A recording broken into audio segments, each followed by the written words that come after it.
전 세계가 동성애로 몸살을 앓고 있습니다. 우리 교회는 무슨 동성애하고 왼수가 졌는지 저 목사님은 강단에서 동성애 얘기만 한다. 동성애 자체가 문제가 아니고 공중에 구름이 보인다는 것은 구름이 무서운 게 아니에요. 그 구름이 비를 가져온다는 데 문제가 있는 거예요. 동성애가 간단한 게 아닌 것이 사단의 최첨단 무기입니다. 이걸 방치하면 그로 인하여 너무 나쁜 일이 많이 일어납니다. 젊은이들이 병들고 육체적 병은 고치면 돼요. 정신이 망가지면 무슨 수로 고치겠어요? 결론은 자살입니다. 교회 쇠퇴해지고 이 세상이 경제가 폭락하게 됩니다. 장기적으로는 그렇게 될 수밖에 없어요. 출산율이 줄어들기 때문이죠. 그러한 여러 가지 셀 수도 없는 문제들이 있기 때문에 우리는 이 반대운동을 하는 것입니다. 이번 토요일 날, 어제는 대전에서 반대 집회가 있었고, 반대 집회가 있다는 건 동성애 집회가 있다는 뜻이에요. 이번 13일 날 제주도에서 동성애 집회가 열리기 때문에 이걸 막는 국민대회가 열립니다. 거룩한 방파제 제주도민대회가 7월 13일 오후 1시 제주 서귀포 자구리 공원에서 있습니다. 깨어있는 성도님들 가셔서 초장에부터 왜 제주도가 중요한가 하면 제주도가 세계적 관광지입니다. 캐나다와 호주가 왜 동성애 천국이 되기 시작했냐면 처음에 동성애 집회를 한다 할 때 사람들이 그냥 시큰둥했어요. 그냥 뭐 몇 사람들 일탈하겠지. 근데 생각보다 많은 사람들이 외국에서 몰려들었고 호주가 캐나다가 이게 돈이 되는구나. 외국 사람들이 수백만이 들어오니까 그래서 이게 문화가 돼버렸습니다. 제주도를 동성애 하는 걸 방치를 하면 동성애에 찬성하는 사람들이 제주 땅에 몰려오기 시작하면 언론의 스포트라이트를 받고 스폰서가 붙게 되고 제주도가 망가집니다. 그걸 초기부터 막아야 한다는 것입니다. 지난 주일날 선교적 교회에 대한 설교를 하면서 2000년간의 기독교회는 두 가지 단어로 요약할 수 있는데 그건 선교와 순교다. 즉 나팔과 피로 요약할 수 있습니다. 복음을 전하지 않았다면 교회는 핍박을 받지 않았을 것이고 거꾸로 복음을 전하지 않았다면 교회는 사라졌을 것입니다. 이 시대의 복음 전도 운동은 죄와 싸우는 운동이어야 합니다. 교회만이 그걸 할 수 있습니다. 저는 확신하건대 세상의 음행한 일에 대하여 우리가 분명히 소리를 낼 때 이 땅의 교회는 존재할 이유가 있게 될 것입니다. 그런데 이제 2000년 기독교회 가운데 세상은 어마어마한 권력을 가지고 교회를 짓누르고 핍박을 해왔습니다. 세상은 법들을 통해서 그리고 권력을 통해서 그리고 돈을 통해서 사람들을 통해서 무지막지하게 상식과 비상식적인 일을 통하여 기독교 교회를 짓누르고 말살을 하려고 했습니다. 그런데 그럴수록 교회는 더 살아났습니다. 놀라운 일이죠. 이 말은 2000년 기독교회가 세상과 싸우면서 계속 이겨왔기 때문에 교회가 존재했다는 뜻도 되는 것입니다. 더 놀라운 점은 교회가 강성할 때 세상과 맞서 이긴 게 아니고 교회는 오히려 힘을 가지고 외형적인 능력을 가질 적에 교회는 교회답지 못했어요. 그것이 중세 교회의 모습이었습니다. 반대로 교회가 아무것도 가진 것이 없을 때 교회는 오히려 더 힘있게 부흥했습니다. 이게 도대체 무슨 차이가 있냐 이 말이에요. 역사가 증명하고 오늘날도 증명하는데 서구교회가 몰락하고 있는 것은 너무 많은 걸 가졌기 때문이에요. 없기 때문이 아니고 남미 그리고 아프리카 등등의 교회들은 척박합니다. 너무도 가진 것이 없습니다. 근데 놀랍게도 그 지역은 교회가 부흥하고 있습니다. 우리나라를 예를 들 때도 우리나라 기독교, 한국 기독교도 많이 쇠퇴하고 있습니다. 그거는 한국 기독교가 뭔가 부족해서가 아니에요. 건물이 없기를 합니까? 재정이 없기를 합니까? 재정을 쓸데없는 데 있어서 그렇지 사실은 재정이 없다고도 볼 수도 없어요. 그리고 인력이 부족한 것도 아닙니다. 유능하고 실력 있는 사람들이 교회 안에 굉장히 많습니다. 일례로 우리나라 정치권의 분포도를 보면은 20대 국회의원 300명 중에 스스로 기독교인이라고 밝힌 사람들이 102명이 됐습니다. 그러니까 34%에 육박한 거예요. 21대 국회는 더 많아져서 300명의 국회의원 중에 무려 125명이 기독교인이었고 구교, 카톨릭까지 합치면 200명에 육박했습니다. 22대 국회, 이번에 출범한 22대 국회는 기독교인이 87명이나 됩니다. 줄었다 하지만 87명, 29%입니다. 그러면 이들이 국회에 가서 예수 믿는 사람으로서의 역할을 제대로 한다면 우리는 포괄적 차별금지법 제정을 걱정할 필요가 없어야 돼요. 학생 인권 조례에 대해서 걱정할 필요가 없어야 되고 출산율의 문제, 군형법 92조 6항을 바꾸려고 하는 시도들에 대해서 걱정할 필요가 없어야 돼요. 왜냐? 그들이 다 막아주고 지켜주고 이 나라를 바르게 만들 것이기 때문에. 근데 왜 그런 일이 안 일어나고 점점 나빠지고 있느냐? 왜 이 대학교 때 포괄적 차별금지법 반대를 외쳐야 하고 서명을 해야 하고 이런 에너지를 교회들이 나서서 낭비해야 하느냐? 그들이 가짜이기 때문입니다. 다시 말해서 증명하는 것이 있는데 교회가 세상의 파워를 가질 적에 절대로 세상을 이기지 못하더라는 거예요. 세상이 없는 것을 가질 때 교회는 강하더라는 거예요. 역설적으로 교회가 모든 걸 다 가졌지만 이거 하나 없으면 끝장이고 아무것도 가진 것이 없대 이거 하나만 있으면 교회는 교회가 되더라는 거. 그것이 뭘까? 성경은 이야기합니다. 요한일서 5장 4절입니다. 시작. 무릇 하나님께로부터 난 자마다 세상을 이기느니라. 세상을 이기는 승리는 이것이니 우리의 믿음이니라. 하나님께로서 난 자만이 세상을 이긴다. 그리고 그들이 하나님께로서 난 자들에게 주어진 무기가 있는데 세상에 둘도 없는 무기, 바로 믿음이라는 무기다. 그렇게 이야기하는 거예요. 그건 역사가 증명해요. 숫자의 문제가 아니라 믿음 있는 한 사람이 세상을 뒤엎었고 맞서 이겼어요.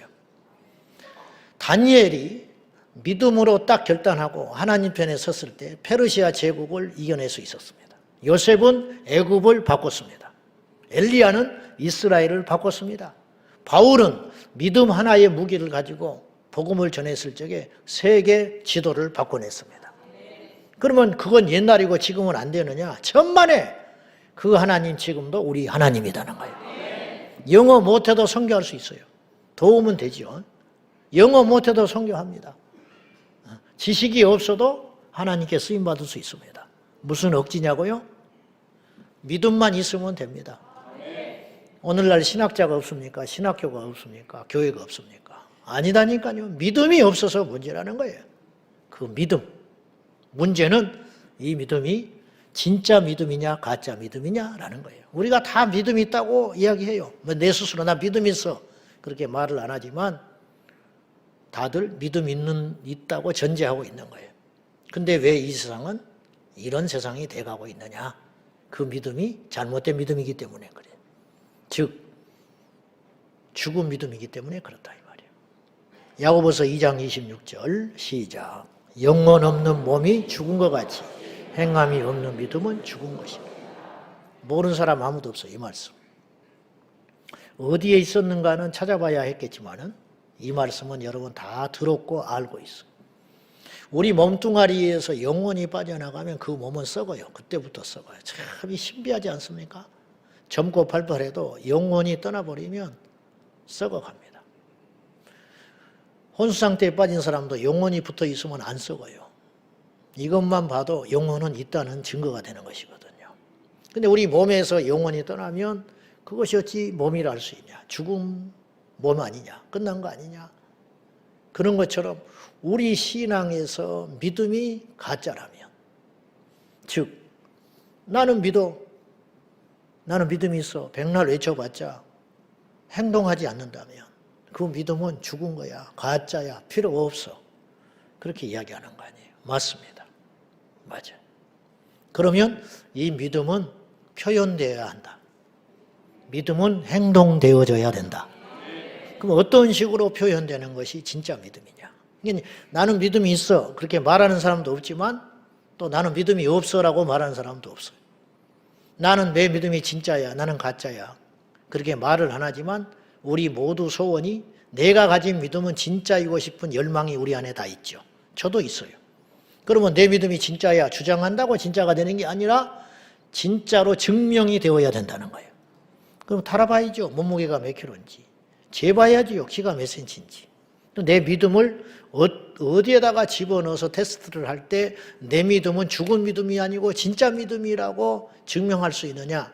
그것이 바로미터가 한 가지 있는데 그건 뭐냐? 감사라는 거예요. 무슨 말이냐면 오늘 감사절이기 때문에 감사에 대한 주제로 말씀을 나누고 있습니다. 그러나 감사절을 떠나서 객관적으로 볼 적에 왜 우리의 믿음이 감사할 때 진짜 믿음이라고 증명될 수 있느냐 하면 믿음의 방식, 믿음의 표현은 여러 가지가 있을 수 있어요. 예를 들면 예배를 드리는 거. 예배를 믿음 없이 드리겠는가? 근데 믿음 없이 예배할 수 있습니다. 예배하는 척 할 수 있다고요. 교회에 나오는 거 믿음 없이도 할 수 있습니다. 봉사할 수 있습니다. 왜? 내 체면 때문에. 내가 그래도 교회를 이쯤 다니는데 봉사해야지. 땀 흘려서 봉사할 수 있죠. 그러나 그 속은 아무도 모른다는 거예요. 제 말은. 그러면 믿음 없이 감사할 수 있는가? 그건 불가능하다는 거예요. 현실적으로. 감사한 척 할 수 있죠. 그러나 그것이 일주일 갈 수 있을까요? 한 달을 갈 수 있을까요? 믿음 없이 10년, 20년을 예배 드릴 수 있다니까요. 에? 있어요. 본인이 알잖아요. 집안 평화를 위해서 나오고 있잖아요. 믿음 없이 기도할 수 있죠. 바리새인들이 믿음 없이 기도했잖아요. 길거리에서도 기도하고 금식도 해요. 그런데 믿음 없이 감사는 불가능하다.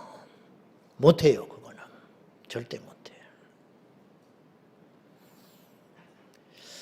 여러분, 이 말이라는 건요, 앞뒤가 맞아야 돼. 행동도 앞뒤가 맞아야 되고. 무슨 말이냐면,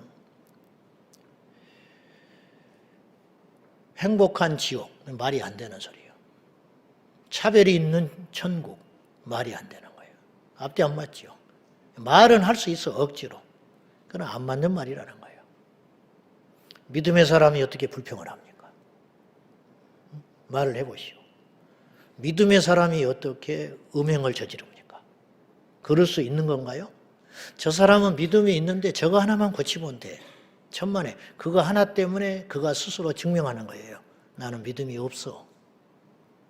그 사람은 가는 곳마다 싸워요. 근데 기도를 많이 해. 그러니까 믿음은 좋은데 왜 성격이 저지랄인지 모르겠어. 그건 안 맞는 소리라는 거죠. 그 사람은 믿음이 없기 때문에 그 짓을 하고 다니는 거예요. 믿음 있다 말하면 안 된다는 거예요, 제 말은. 근데 우리가 속지요. 어찌 천국에 천국에 불평이 있을 수 있겠어요? 어찌 지옥에 기쁨이 있을 수 있겠습니까? 말이라는 건 앞뒤가 맞아야 한다고 그랬어요. 자, 우리나라 사람들 중에 우리나라 사람들이 제일 많이 하는 단어가 있어요. 많이 입에 달고 사는 말. 죽겠다는 말이에요. 죽겠다. 툭 하면 죽어요. 십자가에서는 안 죽는데 자꾸 힘들어 죽겠다. 바빠 죽겠다. 괴로워 죽겠다. 아파 죽겠다. 그건 뭐 100번 양보해서 그럴 수 있어요. 아프면 죽을 수 있어요. 아프다 보면 죽겠지. 괴로워 하다 보면 죽겠지. 힘들면 죽을 수도 있지. 근데 바빠서 죽겠다. 바빠서 죽을 일이냐 이 말이에요. 좀 쉬면 되지.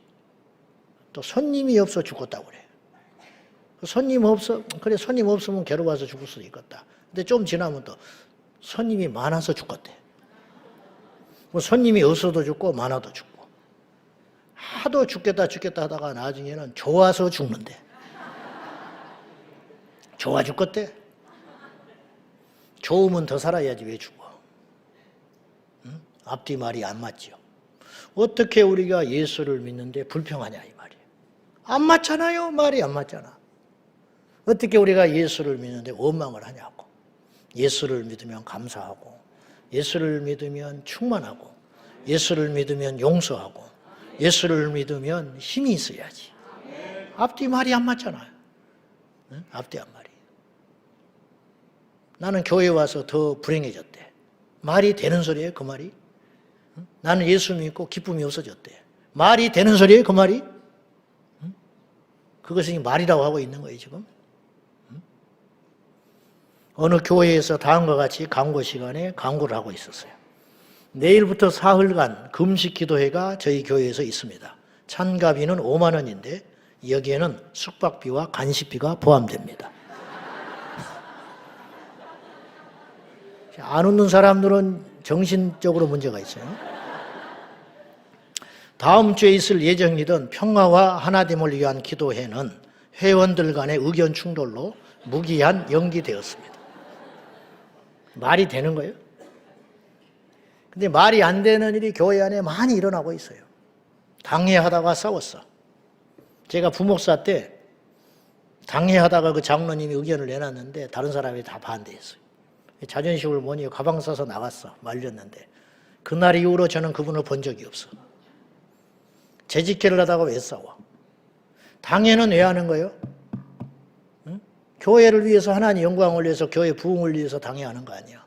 근데 당회를 할 때마다 장로님이 한 번씩 교회를 나간다. 재직회를 할 때마다 몇 사람이 시험 들어서 교회를 옮긴다. 그러면 재직회를 영원히 안 해야지. 교회 건축을 왜 하는 건데? 하나님의 영광, 성도들을 더 많이 수용해서 교회가 건강하게 부흥하기 위해서. 근데 건축하자고 그랬다가 오히려 교회가 성도들이 일탈했다. 건축 뭐하러 해? 그 빚더미 아니어서 건물 큰 것만 주저앉아서 뭐 할 건데. 하지 마라, 그런 짓거리는. 우리가 앞뒤가 안 맞는 일을 계속하고 살면서 믿는다 그러는 거예요. 믿으면 행동을 보이라 이 말이에요. 믿으면 믿음의 열매를 보여라 이 말이에요. 어떻게 예수를 믿는데 인격이 안 변해? 어제보다 오늘이, 오늘보다 내일이 조금 더 주님 닮아가야지. 어떻게 성질은 여전히 그 모양이고 옹졸하고 배려도 없고 그러면서 자기는 굳세어라 혼자 예수만 믿고 예배당에 와가지고 자리 다툰다 자리 싸움하다가 싸웠다. 그러고 예배 드린다. 하나님이 그 예배를 받겠어요? 꿀밤 먹이지. 응? 기도하다가 뭐 방언을 하니 안 하니 이런 것 때문에 서로 마음 상해가지고 떠났다. 기도를 해야 하냐고. 기도를 안 하고 안 싸우는 게 낫지. 왜 기도를 하고 싸우냐고. 영국의 한 도시에 교회가 있었어요. 이 교회 옆에 큰 그 지역에서 제일 큰 술집이 생겼어. 술집이 교회를 압도해버린 거예요. 너무 막 규모가 커가지고 사람들이 막 엄청나게 몰려드는 거예요. 문제는 예배 시간에도 술집에 드나드는 사람들이 떠드는 소리, 술주정꾼의 일탈, 그리고 막 음악을 틀어놓고 하는 소리들이 예배에 방해가 될 정도였어요. 그러자 교인들이 하나같이 기도하기 시작했어요. 저 술집이 문을 닫고 다른 데로 떠나가기를 위해서 기도하기 시작했어요. 어느 날 정말 그렇게 손님이 많던 술집이 문을 닫고 술집이 망했어요. 그러자 술집 주인은 교회를 상대로 손해배상 청구를 했어요. 교회 때문에 망했다고. 근데 고발이 접수되니까 법원에서 교회 대표와 술집 주인을 불렀어요. 교회 대표로 집사님이 나갔어요. 당신들이 기도를 해서 이 술집이 망했다고 고발이 들어왔는데 변호를 해봐라 그랬더니 펄쩍 뛰면서 판사님 생각을 해보시오. 교회가 기도를 한다고 술집이 망했겠어. 다른 것 때문에 망했지. 그리고 막 적극적으로 부정을 했어요. 그랬더니 술집 사장은 아니다고. 이 멀쩡한 술집이, 잘되던 술집이 아무 이유도 없이 왜 손님이 떨어졌겠냐고. 저 교회가 기도를 해가지고 이런 일이 발생을 했다고 막 또 공격을 한 거야. 판사가 복잡해졌어요. 한참을 고민을 하다가 다음과 같이 판결을 내렸어요. 교회 대표 믿음 없음. 술집 대표 믿음 있음. 여러분, 앞뒤가 맞아야지. 기도를 했으니까 그일이 생긴 것이고 그일이 생겼다고 하나님께 담대히 선포해야 할 거 아니야. 어째서 그런 믿음이 없냐 이 말이죠. 믿음을 표현하는 여러 가지 말들과 방법이 있을 수 있습니다. 인내하는 것도 믿음입니다. 믿으니까 참지요. 우리가 믿기 때문에 참잖아요. 천국 가서 보상 받으려고. 그렇지 않습니까? 억울해도 참고 힘들어도 참고 눈앞에 보이는 열매가 없어. 헌금도 믿음이 있으니까 하는 거야. 여러분, 우리 주머니가 뻔한 일인데 특별히 큰 부자도 아니고 내 주머니 월급 가지고 알뜰알뜰 살아가는데 물가는 치솟고 거기서 헌금을 하기 위해서 떼면 그만큼은 비워야지 어떻게 남겠어. 100만 원에서 10만 원을 빼면 90만 원이 되지 어떻게 100만 원에서 10만 원을 떼면 110만 원이 되겠냐고. 근데 왜 우리가 떼느냐? 믿음으로 떼는 거예요. 어떤 믿음? 두 가지의 믿음이 있는 거예요. 떼어도 하나님이 나를 먹이시고 입히실 거라는 믿음. 그리고 이 떼어내서 하나님께 드리니 헌금은 이 땅에서 없어지는 것이 아니라 천국에 가면 다시 곳간에서 찾는다고 하는 그 믿음. 그래서 우리가 하나님께 헌신하는 거 아니에요. 제가 목회를 왜 하겠어요? 잘 먹고 잘 살려고 목회를 했겠습니까? 그러면 이 길을 안 들어서지요. 더 다른 방법이 있죠. 내게 맞는 거. 내가 체질이 맞아서 목회하겠습니까? 제가 이 돈을 많이 번다고 하니까 목회를 하겠습니까? 이유는 단 하나예요. 하나님께서 나중에 천국에 가면 상이 있다고 하니까 내가 목회하려고 그 어린 나이에 결심한 거예요. 잘하고 못하고를 떠나서. 선교사님들이 왜 선교를 합니까? 믿음이 있으니까 선교하겠죠. 근데 이제 문제는 이거라는 거예요. 믿음의 표현 중에 최고의 표현은 뭘까? 감사가 되어야 된다는 거예요. 제가 목회하면서 열심히는 하지만 감사하지 않을 수 있습니다. 그러면 그건 믿음이냐는 거예요. 목회가 힘들다면. 어떤 젊은이가 주일이 있는데 교회를 안 가. 어머니가 속이 타들어가. 너 왜 교회 안 가냐? 교회 가는 게 지옥과 같아요. 가기 싫어요. 그런 사람들을 상대하기 싫습니다. 붙잡아 놓고 사정을 해서 너 교회 가야 된다. 너 왜 교회 가야 되는지 알아? 이유를 대볼까? 말해보세요. 첫째, 하나님이 살아계셔. 두 번째, 주일 성수 예배 드리는 것은 성도에 마땅한 도리야. 세 번째, 너 이렇게 주일을 자꾸 빼먹고 되면 너 믿음 까먹어서 너 지옥 갈 수도 있어. 정말 중요한 이유가 네 번째 있어. 뭔지 알아? 네가 그 교회 담임 목사잖아. 담임 목사도 교회 가기가 싫을 때가 있다. 믿음이 떨어지면. 믿음 떨어지면 교회 오기 싫어요. 근데 억지로 오는 거죠.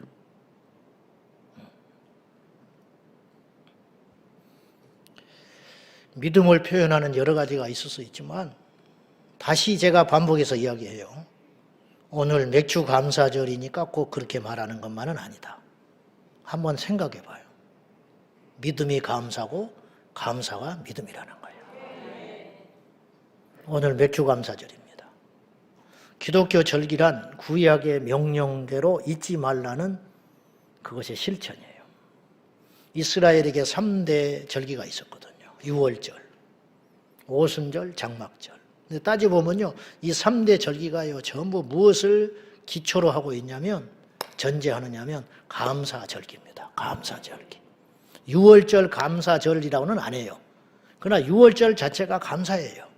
왜냐? 애굽에서 자신들을 건져주신 하나님의 은혜에 감사.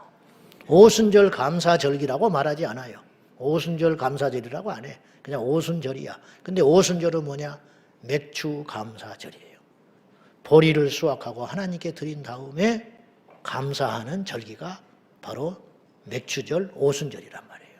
그 뒤로 장막절, 초막절, 광야에서 텐트 속에서도 지켜주신 하나님의 은혜에 감사하는 절기.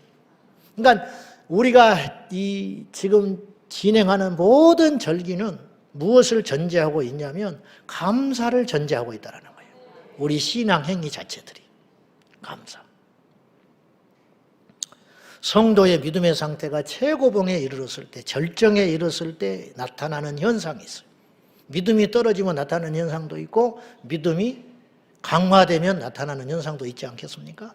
믿음이 최절정에 이르렀을 때, 이건 제 주관적인 주장이지만은 믿음이 최절정에 있을 때에 나타나는 현상이 어림자와 세 가지가 있겠다. 첫째, 무너지지 않는다.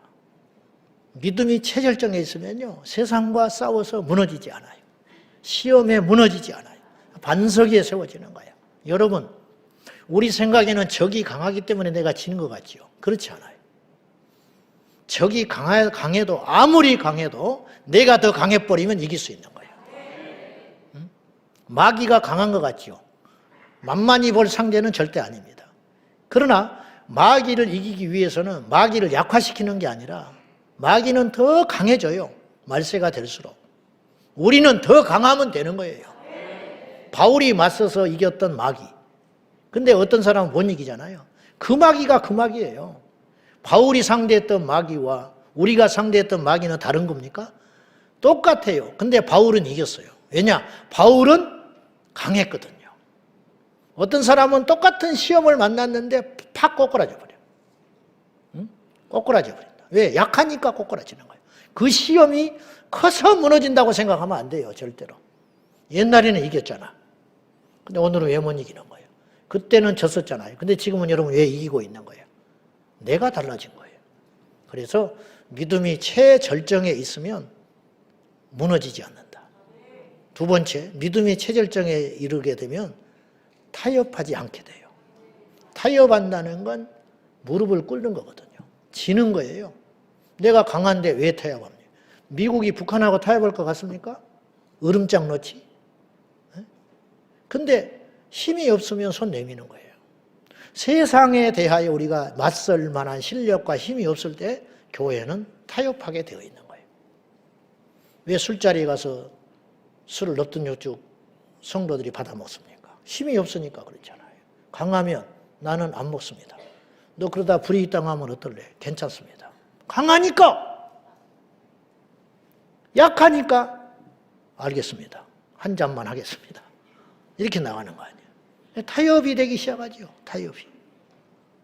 세 번째는요. 믿음의 최절정에 있는 사람이 불평하겠습니까? 그림이 안 그려지잖아요. 상상이 안 되잖아요.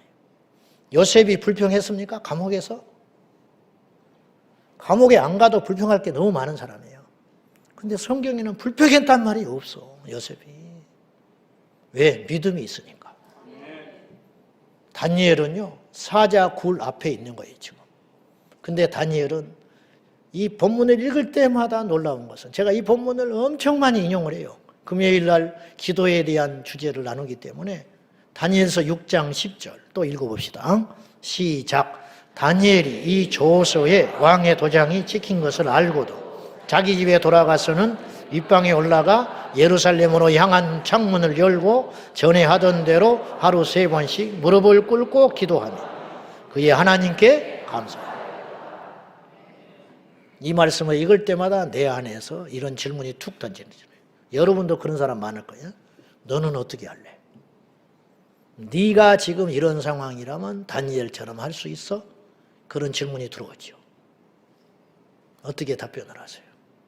솔직히 말해볼까요? 닥쳐봐야 한다. 닥쳐봐야 한다. 지금 나는 못하겠다 그러면 이미 틀린 것이에요. 하겠다는 사람도 막상 그런 일이 생기면 어쩔지 모르거든요. 다니엘은 목숨이 수십 개 가진 사람입니까? 아니죠. 그는 놀라운 일을 오늘 본문에서 했어요.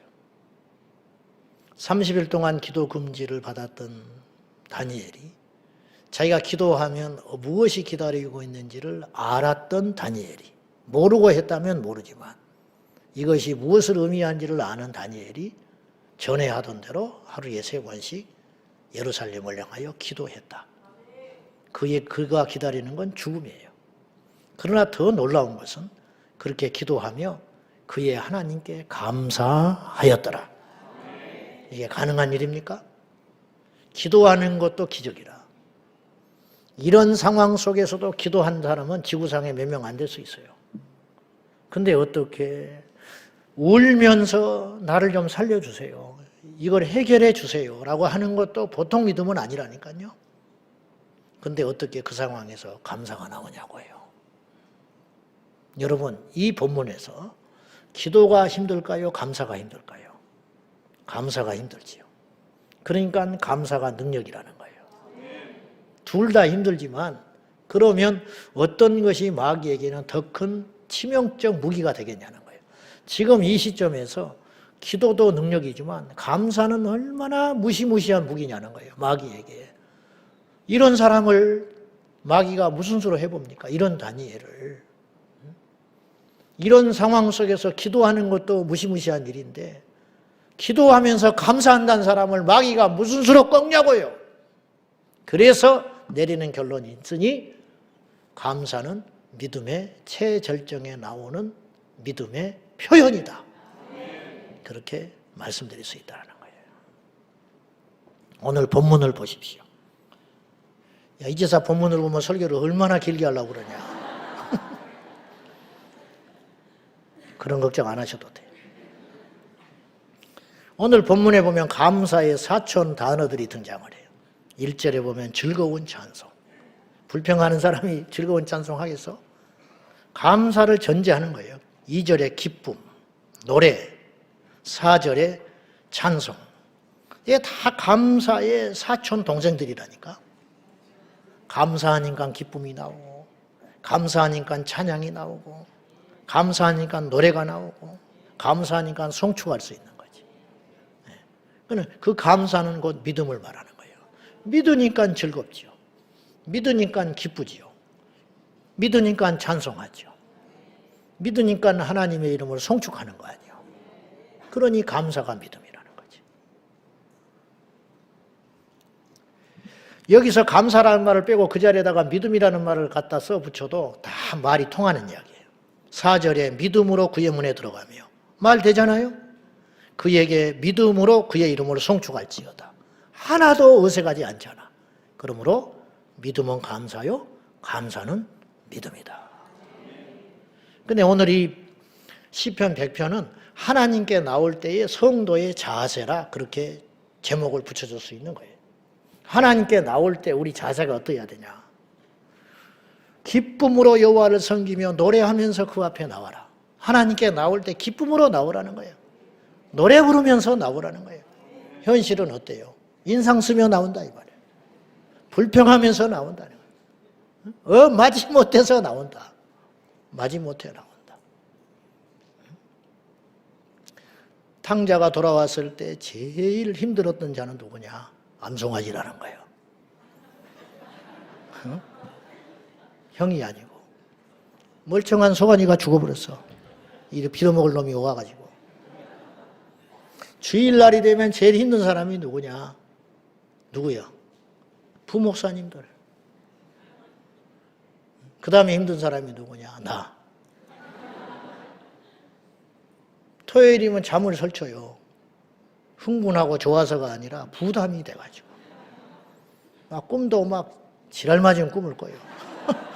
막 설교하러 올라갔는데 반바지 입고 올라가고. 막 원고를 2장 가지고 왔는데 안 넘어가. 막 그런 악몽에 시달리다가 눈 떠보면 5시. 가지고 눈이 벌게 가지고 지쳐가지고 교회에 오지요. 어느 때는요. 일부 예배 끝나고 이렇게 성도들 일부 예배 드리고 이렇게 밥 먹으러 가고 이제 뭐 이렇게 하잖아요. 부러워. 좋겠다. 나는 2번이나 남았는데. 우리 집사람이 일부 예배 드리고 내 방에서 푹 쉬고 있어요. 내가 2부 때 나가려고 그러면 잘 갔다 와.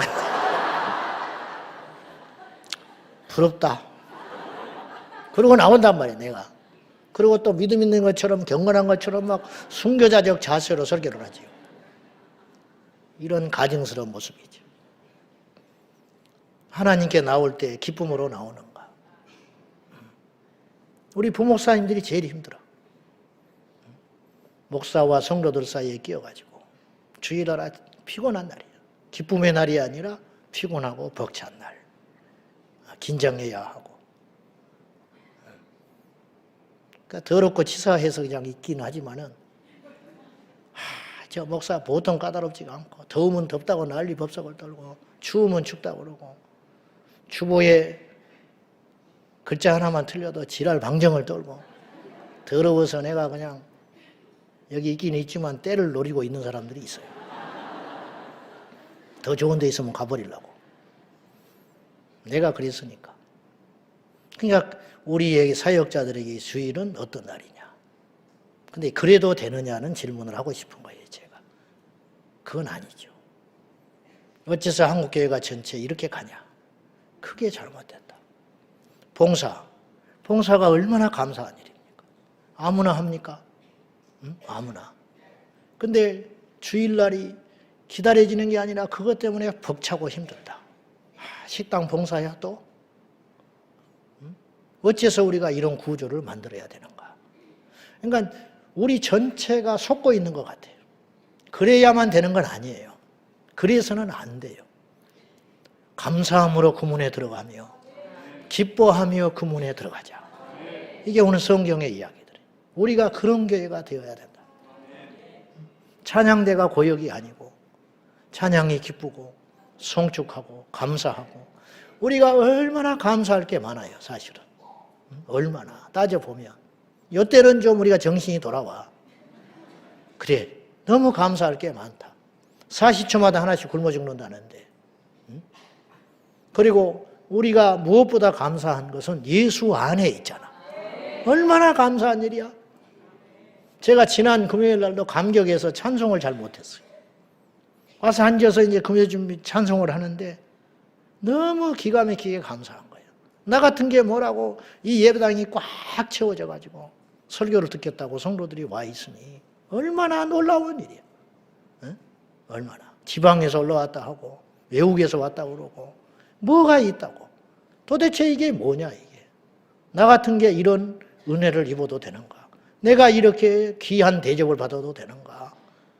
말문이 막힌 거야. 나는 나를 제일 잘 알잖아. 얼마나 부족하고 얼마나 허덕거리고 얼마나 지난 시간을 몸부림을 치면서 왔는지.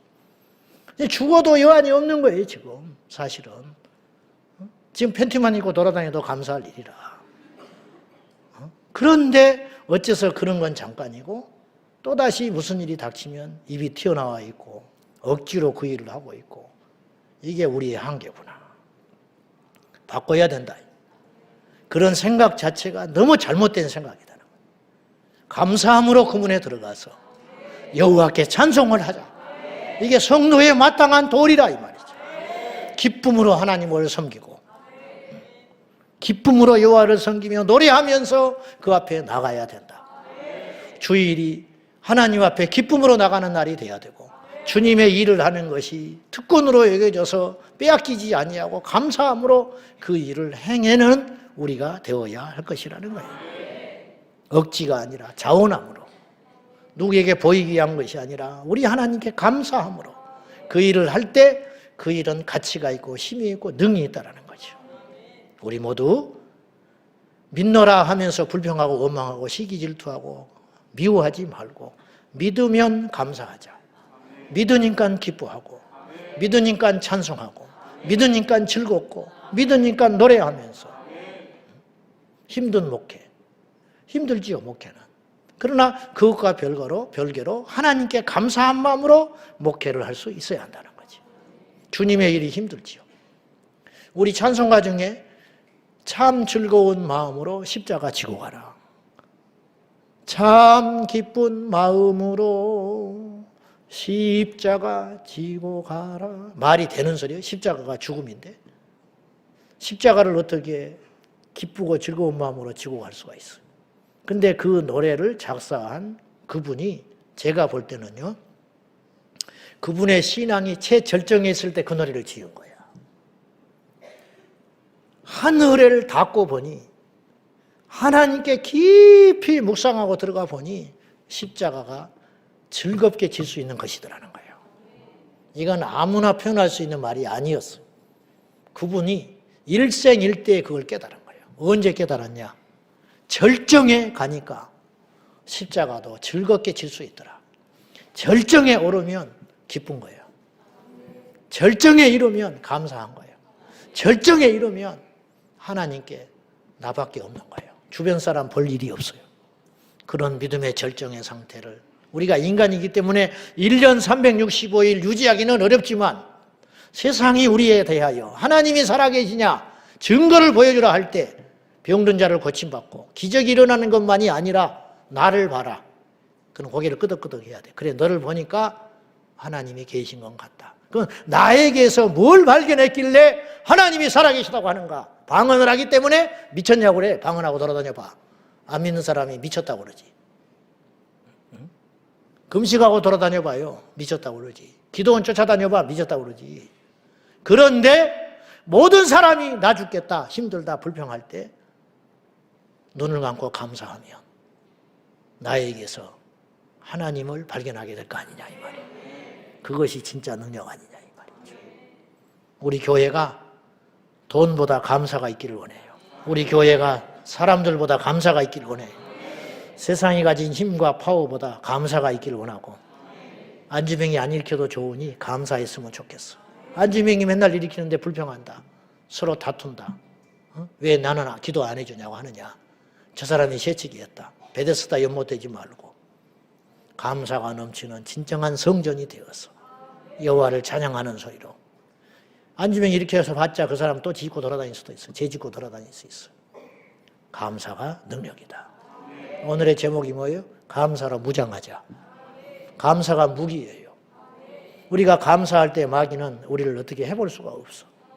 가장 완벽한 무기는 감사. 감사의 무기로 우리 삶을 철저히 무장하는 저와 여러분 되기를 축원합니다.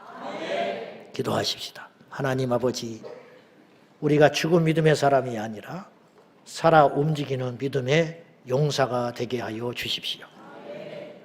믿음이 무엇으로 표현해야 할고 믿음이 감사요, 감사가 믿음인 것을 다시 일깨워 주신 아버지 하나님, 우리 평생에 감사함으로 살아가게 하여 주옵소서. 이래도 하루요 저래도 하루요 저래도 1년이요 이래도 1년입니다. 감사하며 우리 평생을 채우게 하여 주옵소서. 예수님의 이름으로 기도하옵나이다. 아멘.